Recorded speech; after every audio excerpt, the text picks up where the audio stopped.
do clássico, que já foi amplamente comentado ontem por quem aqui estava, vamos falar do dia de hoje do Cruzeiro, que foi extremamente movimentado. Conta pra mim como é que foi essa terça-feira do Cruzeiro. Pansieri, boa noite. Boa noite, João. Um abraço também no Alê, todo mundo que acompanha a gente. Foi uma segunda-feira de demissão do Larcamon e uma terça-feira de aproximação, né, do Seabra, com o Seabra chegando à Toca da Raposa cedo já para ministrar e trabalhar com o grupo à tarde. E aí foi interessante porque ontem, João, eu conversava com uma fonte que me falava sobre essa alegria do Seabra de voltar ao Cruzeiro. E essa alegria foi tão grande que ele chegou, inclusive, antes de muitos funcionários da Toca da Raposa, né? Para começar já a pensar, ver vídeo, assistir alguns vídeos e ver o trabalho que já tinham passado para ele da comissão fixa do Cruzeiro. E a confirmação chegou ali por volta de 5 horas e 20 minutos. O Renatão estava aqui com a Itatiaia Patrulha. Eu pude entrar ao vivo lá da porta da Toca para confirmar essa informação da Itatiaia também que a gente trazia ontem.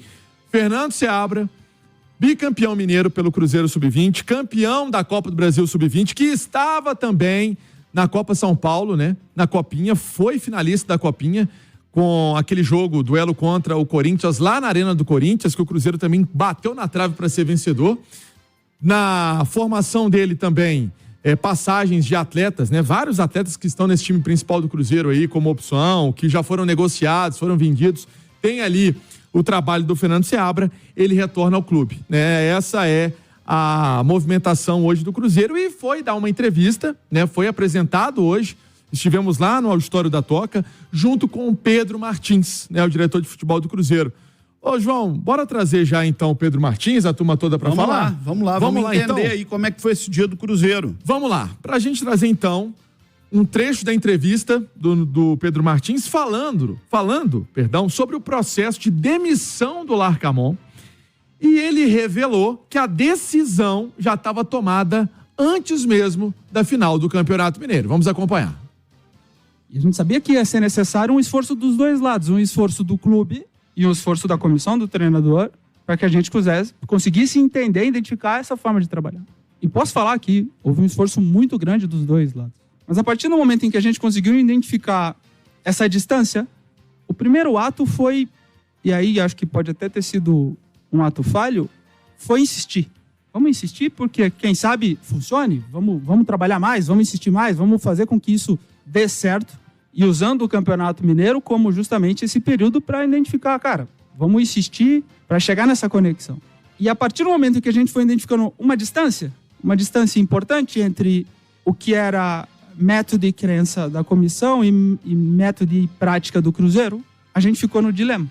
E aí? O que a gente faz? A partir do momento em que você quer construir um clube sólido, forte, com as áreas pensantes e que construíssem e se identificassem com a atividade fim, que é o jogo. E aí chegou antes da final, a gente já estava com a decisão pronta de não dar seguimento ao trabalho, porque a gente não via perspectiva. Eu acho que a avaliação de trabalho justamente é essa, né? É como estamos agora, e se a gente insistir um pouco mais, será que a gente tem perspectiva de, fazer funcionar? A gente não vê mais perspectiva. E por isso que a gente reforça aqui que é uma decisão dura, difícil, porque identificamos um potencial, mas que na prática, no fim do dia, não houve conexão entre a maneira do clube trabalhar e a comissão técnica funcionar. E por isso foi tomada a decisão do desligamento. E por isso foi tomada a decisão de vinda do Seabra. Porque se pra gente é muito importante o método do Cruzeiro, o fortalecimento da instituição, fazer com que todas as áreas pensem e se sintam partes ativas na construção do jogo do Cruzeiro, nada melhor do que o fruto desse processo, que é o Seabra. Não só porque ele acredita, mas porque acreditamos que ele tem a liderança, a capacidade e as ferramentas para fazer com que todas as áreas do clube cresçam nesse processo. Por isso se abre. Palavras do Pedro Martins. João, uma informação importante, que estava desgastado já o relacionamento entre as partes, entre diretoria de futebol do Cruzeiro, a coordenação de futebol do Cruzeiro, que tem lá o Paulo Autuori, e também a comissão técnica do Nicolás Larcamon. não estavam falando a mesma língua, óbvio, né? Uma metáfora aí, lógico, um argentino e outro brasileiro, que eu tô querendo dizer o seguinte, eles não estavam com as ideias alinhadas. E por isso, traz o Pedro Martins, que independentemente do resultado, independentemente de vencer ou não o Atlético, ele estaria fora do projeto Cruzeiro. Ô Ale, me explica o que aconteceu. Qual foi o racional do Cruzeiro nesse processo? O que o Cruzeiro pensou desde dezembro, quando acabou a temporada, fica na Série A, e aí vai buscar o Larcamon, e agora demite o Larcamon para contratar um cara que já estava no clube no final do ano passado. Me explica tudo o que aconteceu na sua leitura, na sua visão e também nas informações que você tem. Tem duas questões aí que eu considero muito importantes, né? Na entrevista, eles fazem sempre um trabalho de entrevista, de pesquisa, né? De conversa que eles têm com o treinador, tiveram com o Larcamon, eles deveriam ter identificado esse perfil no treinador, né? Então, não precisa dar um campeonato estadual inteiro, perder uma boa parte do ano, principalmente em termos de preparação, para identificar que esse cara não está alinhado com o clube. Mas aí eu quero fazer aqui o papel de advogado do diabo. Por favor. Eu já contratei pessoas que eu esperava de uma maneira e na prática foram de outra.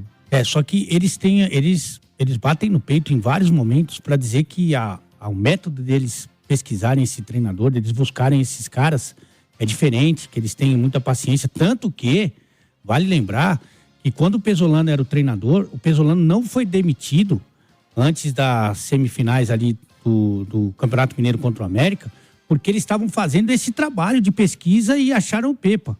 Então, eles que falam, eles gritam, batem no peito, diz que eles são diferenciados porque eles têm esse método de escolher. Bom, você está dizendo é o seguinte, que na sua leitura, o discurso e a prática estão distantes? Muito, porque tem um outro problema. Se eles identificaram no Seabra esse cara que fala a mesma língua que o clube, que tem um estilo de jogo, por que não deixaram ele no ano passado? Essas duas aí que para mim não estão conectadas com o discurso. Por quê? Se o Seabra sim tem essa condição, tem essa identificação, por que não ficou? E se nas reuniões, se na entrevista, se na pesquisa, se o Larcamon não tinha essa identificação, por que foi contratado? Por que foi contratado? Porque mais um ano da SAF em que você praticamente joga o trabalho de boa parte do primeiro semestre no lixo. Por quê? O ano passado foi assim com o Larcamon, que não ficou. Pesolano. O Pesolano, desculpa. Pesolano. E agora com o Larcamon. E de mais a mais, o que a gente espera de um futebol profissional não é que seja o Big Brother, né, João? Cada semana sai um treinador, a cada 4 meses o Cruzeiro troca de treinador. Mas que convicção é essa? Que pesquisa é essa? Que trabalho profissional é esse? E aí não tem como, e vou além. Essa insatisfação que já aconteceu com o Pesolano, porque o Pesolano realmente não estava muito afim no campeonato estadual do ano passado. Já aconteceu com o Pepa, com os jovens, lembra que a gente trouxe aqui, que os jovens não estavam falando a mesma língua do Pepa e tal. Já aconteceu com o Zé Ricardo e agora o Pance traz que aconteceu também com o Larcamon. Sabe por quê? Porque são treinadores em experiência. Você viu como que o Tite chegou no Flamengo? Ele pegou o Gabigol, pegou o Bruno Henrique, pegou o Davi Luiz, pegou o Gerson e falou, senta aqui, meu amigo, senta aqui. Sabe o Abel? Ele pegou o Rony, que é um artilheiro da história do Palmeiras na Libertadores, falou, fica sentadinho aqui no banco. O Dorival pegou o Rames Rodrigues, jogador de Copa do Mundo, falou, senta aqui no banco. Porque são caras que olham de cima para baixo. Agora, você pega vários treinadores jovens, não estou nem discutindo a competência deles. Mas vai ficar insatisfeito com o Tite? Vai ficar insatisfeito com o Dorival, com o Abel? Bom, mas, de novo, fazendo um papel aqui de fomentar o debate. O Cruzeiro tem condição hoje de ter o Dorival? O Cruzeiro tem condição hoje de ter o Abel? O Cruzeiro tem condição hoje de ter o Tite? Não se está cobrando mais do Cruzeiro do que o Cruzeiro pode dar no momento? Eu não sei se tem essa condição, e não estou falando nem desses nomes, mas de treinadores com esse perfil. Não tendo a condição, isso vai voltar a acontecer, João. Até porque você vai falar assim, não, mas o Seabra É um cara que todo mundo gosta, os jogadores gostam dele. Enquanto ele era interino ou auxiliar. O Seabra, ele funcionou muito bem porque tinha o Paulo Autuori ali. Não sei se o torcedor vai se lembrar, mas nessa gestão aí, dividida, foi o momento em que o Cruzeiro, inclusive, afastou jogadores importantes.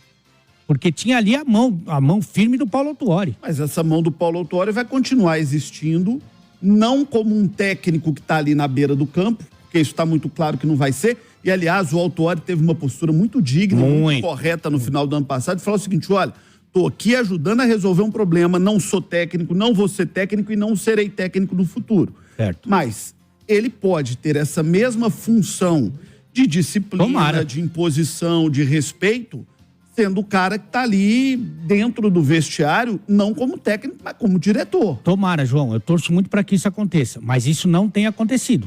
Porque se isso tivesse acontecido, o Pepa não teria ido embora, a situação não teria chegado nesse ponto com o Larcamon. Tanto que a gente perguntou aqui pro Paulo André. Paulo André, que tipo de influência vocês, que são da bola, têm com o treinador? Até se ter o exemplo do William, de repente, ficar de fora no jogo da Copa do Brasil. Não ficar... Eu acho que o Larcamon começou a cair ali. Ali é o negócio. Ali é o negócio. Perdeu o Campeonato Mineiro pro Atlético, empatando um jogo na casa do Atlético, perdendo dentro de casa nos 25 minutos finais do jogo, isso não derruba treinador. Foi um resultado absolutamente normal. Se o Cruzeiro tivesse conquistado o título com uma vitória no segundo jogo ou com um empate, também era normal. Estamos falando de duas camisas muito grandes e de uma história muito grande. Não teve nada de anormal na decisão. Pelo contrário, a decisão do Cruzeiro foi muito digna e digo mais, hein? O Cruzeiro fez um campeonato mineiro melhor do que o do Atlético. Então não teve nada de Jogou mais próximo do seu limite. Exatamente. Exatamente. Agora, o problema para o Cruzeiro e para o Larcamon foi a Copa do Brasil. Ele jogou fora a Copa do Brasil do Cruzeiro. Jogou fora. Apesar de entender e já ter dito aqui que o Cruzeiro, como instituição, também teve culpa ali. Ninguém fez o Cuiabá jogar nas condições semelhantes à do Cruzeiro. Verdade. E o Cruzeiro entrou em campo num gramado horroroso, num estádio que não tinha a menor condição. Então, o Larcamon teve sua responsabilidade, mas também foi vítima. O Cruzeiro sofreu com o erro do Larcamon, mas também errou com ele. Então, tem que dividir um pouquinho a responsabilidade ali. Mas acho que ele cai no Cruzeiro, ou começa a cair, naquela eliminação da Copa do Brasil. Ô, João, e ali o Cruzeiro já tinha uma noção, porque a Itatiaia estava lá às 11h43 da manhã, no estádio, no Duelo do Souza. A gente estava lá às 11h43 e relatamos aqui para todo mundo a condição do gramado, que já era horrível. E ali só piorou, porque a chuva só aumentou, né? Choveu no sertão, choveu muito, e só piorou ao longo do dia. E eu ouvi de uma fonte que me falou assim: Pansieri, nós conversamos com o treinador e falamos com ele o seguinte: jogo assim, professor, não é jogado. Ele é disputado. Não, ele é vencido. Assim, naquela condição, não tinha nem ter existido. Porque o gramado sem chuva já era ruim. Com aquela condição de chuva que tinha, não tinha condição de ter acontecido o jogo. Exatamente. E aí eu falei aqui no dia seguinte, faltou alguém do Cruzeiro falar o seguinte: ô presidente da CBF, nós estamos falando de um campeonato que pode valer 70 milhões de reais para o clube, respeite o Cruzeiro, que é o maior campeão da Copa do Brasil, que é a maior tradição da Copa do Brasil, nós não temos condições de jogar num gramado como esse. Ah, mas o gramado é ruim para os dois. Mais ou menos. Não. Mais ou menos. Olha, se você for olhar o futebol inglês, se você chegar na 4ª divisão, o estádio é extremamente modesto, o vestiário é simples, a arquibancada é pequena, mas o gramado é impecável. Claro. É impecável, isso é o básico, isso é o 2+2 do futebol. Então faltou também, por parte da diretoria do Cruzeiro, uma postura mais firme naquilo ali. O Cuiabá não jogou naquele dia, jogou no dia seguinte. E o Cruzeiro é, com todo respeito, o Cuiabá. O Cruzeiro é 100 vezes maior do que o Cuiabá. Quantas vezes o Cuiabá foi campeão da Libertadores? Pois é. Quantas vezes o Cuiabá foi campeão da Copa do Brasil? Quantas vezes o Cuiabá foi campeão brasileiro? Não estou aqui desmerecendo o Cuiabá, que hoje faz um trabalho muito bonito, muito digno, Verdade. muito correto, muito decente. Mas quando você compara tamanho da instituição, da história, Cruzeiro e Cuiabá, não é possível que o Cuiabá consiga e o Cruzeiro não consiga. Mas voltando aqui para o técnico do Cruzeiro, é inegável que o Cruzeiro vive um momento de dificuldade na sua gestão de futebol. Porque quando você libera um profissional em janeiro e tem que recontratar esse profissional 3 meses depois, um cara que estava ali dentro do clube, tem alguma coisa estranha, tem alguma coisa errada. Eu acho que o Cruzeiro precisa falar um pouquinho mais sobre isso, explicar um pouco mais. Coloco aqui o espaço da Itatiaia, do Bastidores aberto. No dia que o Paulo André esteve aqui, deu um show. Foi uma entrevista excelente. Voltem aqui, deem entrevista, expliquem, falem o que está acontecendo. Porque é estranho, Ale. Eu não quero aqui crucificar ninguém. Eu sei a dificuldade que o Cruzeiro passa do lado de lá. Os caras pegaram o clube afundado em dívida, com um monte de problema. Não quero aqui crucificar nem a gestão do Ronaldo, nem a gestão do Cruzeiro, nem as pessoas que estão lá com o Ronaldo. Não acho que isso seria justo com eles. Mas que é estranho Não, e eles são bons. Se o Cruzeiro tivesse tentado o mesmo treinador e tivesse dado errado, ok. Se o Cruzeiro agora tivesse mandado o gringo embora e contratado um outro, ok também, faz parte do jogo. Agora, ter o cara aqui, tira o cara, traz um que ninguém tinha nada de especial, de sensacional para falar. E depois manda o cara embora para contratar o outro que já estava ali. É esquisito, cara. A justificativa, João, foi o seguinte. Eu até anotei aqui. No momento a gente estava na turma do bate-bola e eu volto à sala para a coletiva que estava em andamento. Olha só. Ele disse que conversou com o Seabra, dizendo que no momento ele não tinha a condição de ser treinador do Cruzeiro. Mas ele passou a ter 3 meses depois? E que ele podia ficar no sub-20, mas que ele seria preparado, eu até coloquei aqui com letra maiúscula, ele seria preparado para ser treinador do Cruzeiro. Mas ele foi preparado no time B do Bragantino em 90 dias? É isso que não fecha, ô Pansieri. Essa parte da história não fecha. Eu respeito todos os outros pontos. Respeito a dificuldade do Cruzeiro, disse aqui com a Alê, o Cruzeiro não tem que trazer técnico de R$1 milhão, não é a realidade do clube no momento. Acho que o Cruzeiro fez uma campanha digna no Campeonato Mineiro, chegou no seu limite, respeito o processo de construção que o Cruzeiro está passando. Domingo foi uma coisa bonita de ver no Mineirão, o Cruzeiro voltando ao seu tamanho, que é aquele de disputar títulos com o seu arquirrival de igual para igual. A gente não pode tapar os olhos para aquilo que tem sido bem feito. O Cruzeiro voltou a ter dignidade. E quando perde, isso parece que não vale nada, mas para mim vale muita coisa. Do estado que pegaram o Cruzeiro, para mim, na minha avaliação, no meu jeito de ver futebol, vale muita coisa. Ver o Mineirão de novo daquele jeito, ver o Cruzeiro com sua torcida do lado, ver o Cruzeiro jogando de igual para igual com um elenco milionário como o do Atlético, que para mim é um dos 3 melhores do Brasil. Para mim, do que eu vi do Cruzeiro nos últimos anos, vale muita coisa e não é justo transformar em terra arrasada. Eu não acho correto. Eu acho que é injusto.